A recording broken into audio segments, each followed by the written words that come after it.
January 12, 1943. A bitter wind scrapes across the barbed wire of Stalag II-D, a German prisoner of war camp deep in Pomerania. Inside a drafty wooden barracks, 3 French prisoners huddle beside a potbelly stove that hasn't been lit in 2 days. They press their hands against the cold metal as if begging it to remember warmth. Outside, guards patrol in bored circles. Inside, something radical is being whispered. "Imagine," says Corporal Jacques Valois, lowering his voice, "a printing press. Here, in the camp." The other men, Sergeant Marcel Dupré and Private Henri Lecour, stare at him as though the cold has finally cracked his sanity. A printing press? Behind barbed wire? Under the noses of German guards? But Valois' eyes burn not with madness, but with certainty. He explains what he has been thinking for months.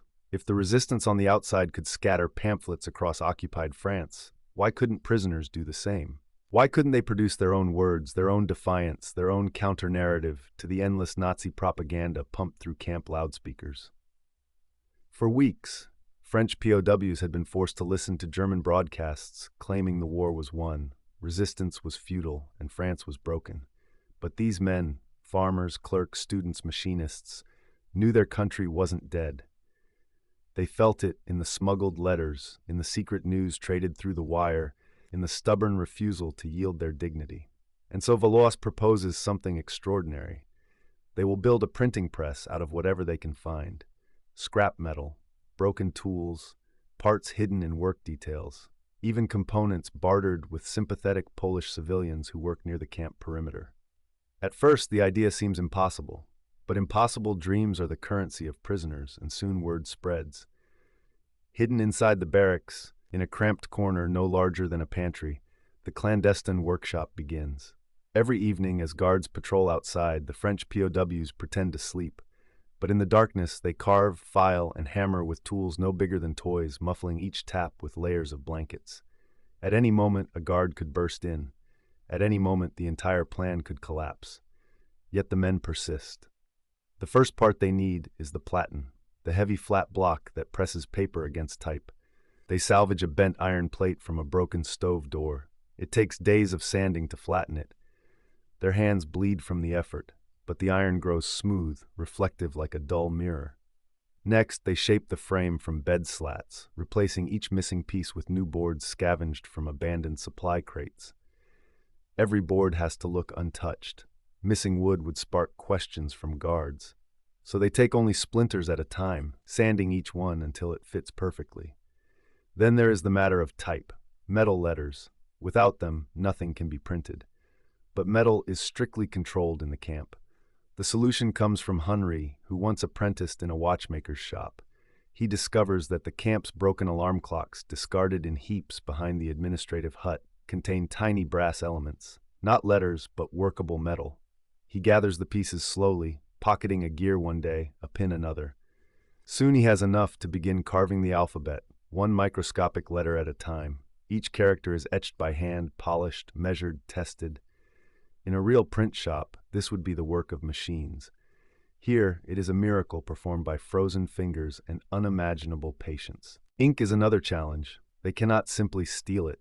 But ink is, at its most basic, pigment suspended in oil, so the men improvise. They grind charcoal from the barracks' useless stove into a fine powder and mix it with leftover margarine from their meager rations. It smells rancid, it stains everything. But it works. Thick, dark, stubborn, the perfect symbol of their resistance. By March, the crude printing press takes shape. It is no bigger than a suitcase. Its hinges squeal softly, but the motion is correct. Its bed slides raggedly, but it moves. The letters are not perfect, but they stamp cleanly when tested on scraps of paper. All the men need now is content, words strong enough to pierce the propaganda fog inside the camp and beyond its wire. The text is written collectively, whispered line by line, as though composing sacred scripture. It reads like a call to arms, a reminder that France still fights, that tyranny is not invincible, that free men must resist even behind walls. The pamphlet bears the title, La Voix des Captifs, the voice of the captive. But getting the message out is as dangerous as printing it. For this, they rely on a network of trusty workers, POWs assigned to labor details outside the camp. Some work in nearby farms, others help repair roads. A A few even work in storage yards or warehouses where German oversight is lax. These men volunteer to smuggle the pamphlets out, tucked inside boots, woven into clothing seams, hidden inside hollowed-out tools. At night, the first printing session begins. The barracks is dark. The guards have finished their rounds. In absolute silence, the men ink the letters, position the paper, thin ration sheets taken from abandoned German ledgers, and press the platen down. When the press opens again, the first sheet lies before them. Imperfect, rough-edged, slightly uneven, but unmistakably clear. A printed message of defiance.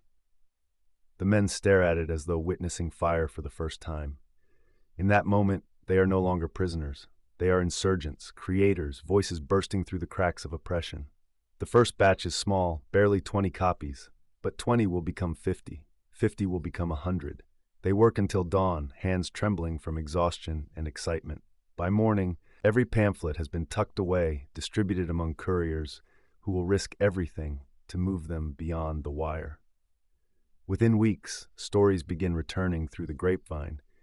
The pamphlets are appearing in small villages across northern Poland. Some reach the French resistance through civilian smugglers. Others are read aloud in cellars, in market squares, even in the shadows of churches. The Germans search for the source, convinced a professional printing operation must exist nearby. Little do they know it lies inside the very camp they patrol. As summer approaches, the French POWs expand their operation. They build a second set of type. They experiment with bolder headlines. They refine their ink, mixing powdered brick dust to add richer tones. The printing press, once a secret, now has a dozen silent guardians. They form a ring around it during night shifts, ready to swallow evidence, distract guards, or create chaos if a search occurs. But danger grows with their success. The Germans notice a surge in resistance leaflets. Camp command intensifies punishments. Surprise inspections increase. One misstep could mean torture or execution. The men know this. They accept it. They keep printing. One night in late August, a guard lingers near the French barracks longer than usual. The men freeze. Ink still shines wet on the latest batch. A single lantern flickers. The guard leans closer, listening. His boots crunch the gravel. The slightest sound, a squeak, a cough, a heartbeat too loud, could doom them. The printing press is hidden beneath a false floorboard. The men sit on their bunks, pretending to sleep. The guard's flashlight beam cuts across the room like a knife. Then at last, he leaves. The men exhale as one, the breath of death narrowly avoided. But the operation continues. Now news from the outside tells of Allied landings in Italy, bombing raids over Germany, whispers of hope blooming through Europe. The men decide their next pamphlet will be the boldest yet, a message urging all who read it to resist openly, to sabotage, to refuse service, to stand firm as the winds of liberation begin to rise. They know this will draw the full fury of German intelligence. They know their luck is running thin, but they print anyway. Every word strikes the page like a blow against the Reich. And then, in early September, the disaster they feared finally arrives. A routine inspection, a careless slip, a guard noticing dust that shouldn't be there. The barracks is placed under watch. The presses must go silent. And yet the men cannot abandon their mission. They cannot let their voice die. This is the moment where everything hangs in the balance, where a single mistake could end not just the printing press, but their lives. The morning after the inspection, tension clings to the barracks like frost. The French POWs can feel it in the air, in the sudden silence of the guards, in the way the German sergeant's eyes linger a heartbeat too long on every face. The press is hidden, but barely. A few loose splinters on the floor, a faint scent of oil, tiny details that could doom them. They gather briefly after roll call, speaking in tight whispers, weighing the risk of one more printing run. Marcel is the first to speak. "We stop now," he says, voice shaking. "We've pushed our luck far enough." But Jacques Valois, the man who first dreamed the impossible, shakes his head. "If we stop, everything we've built dies here. The press, the words, the hope. We finish the last run. Then we dismantle it." There is no argument after that. Every man understands the stakes. The final pamphlet, the most daring, the most direct, must reach the outside world. It calls for action, real, tangible defiance, at a time when occupied Europe teeters between despair and uprising. If the men of Stalag II-D do not send it, who will? That night, clouds swallow the moon. Darkness cloaks the barracks. The guards, distracted by new orders from Berlin, complete their rounds earlier than expected. When the quiet settles, when the only sound is the soft rustle of men shifting in their bunks, the three original conspirators slip from their beds. Jacques lifts the floorboard. The press emerges like a relic from a sacred tomb. Henri lays out the final sheets, paper stolen over months, hoarded like treasure. Marcel prepares the ink, thicker than usual, richer, deeper, a black that seems to swallow the lantern light. They work with a ritualistic calm, knowing every movement may be their last. The first sheet receives its imprint. The headline sends a jolt through them. France lives through you. Rise. They print one, then another, then another. Soon their hands and uniforms are smeared with ink. The smell is overwhelming, oily, acrid, but the words leap from the paper, bold and defiant. These pages will travel through farms, villages, resistant safe houses.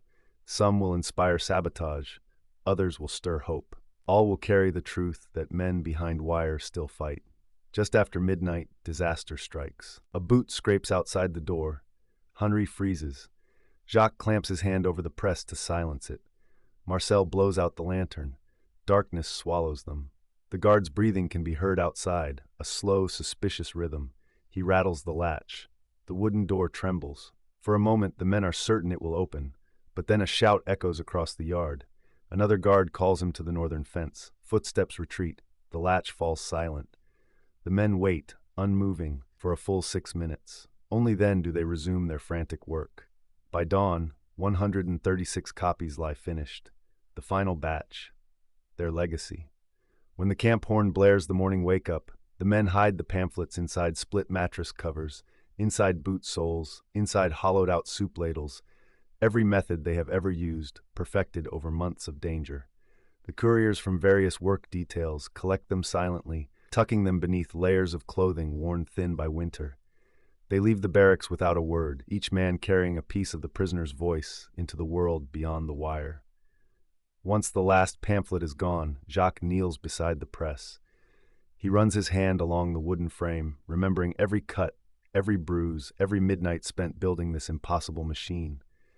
Then, with a deep breath, he begins to dismantle it, piece by piece, screw by screw. The platen is hidden under the floorboards of the latrine. The type is scattered inside drainage pipes. The frame is burned in the stove, finally providing warmth, the only warmth the barracks has felt all winter.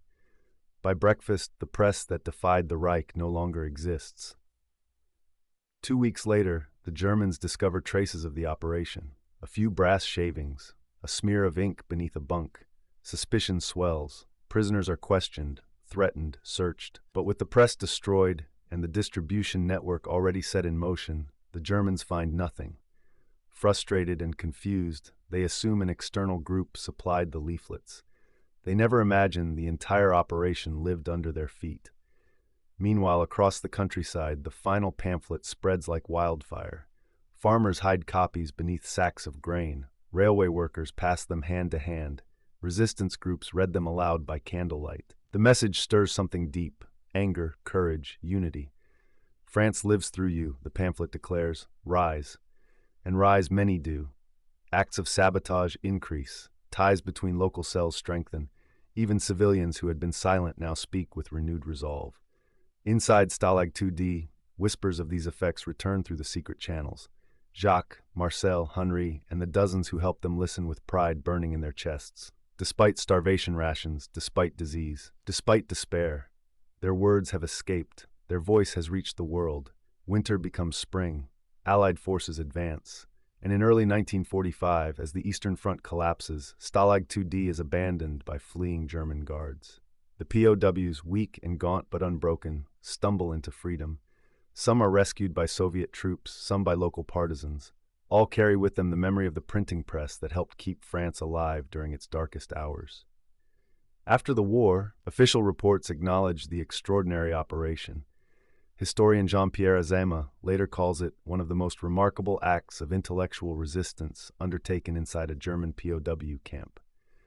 Surviving members give interviews. They describe building type from clock gears, ink from charcoal, and courage from nothing more than the refusal to bow. But the true legacy lies in the countless pamphlets now preserved in museums across France and Poland. Fragile sheets of paper, unevenly printed, sometimes smudged, often imperfect, yet breathtaking in their defiance. Each one a reminder that resistance does not always wield a gun. Sometimes it wields words. Sometimes it prints truth in the dead of night. Sometimes it risks everything to say what must be said. The men of Stalag II-D never saw themselves as heroes. They were craftsmen, clerks, students, fathers, ordinary men trapped in extraordinary times. But they proved that even behind barbed wire, even in the heart of captivity, the human spirit can manufacture its own freedom. Not through weapons, not through escape, but through the power of a printing press built from scraps. A press that whispered to the world, "We still live, we still resist, we are not done fighting." And because of them, that whisper became a roar that helped shake the foundations of the Reich itself.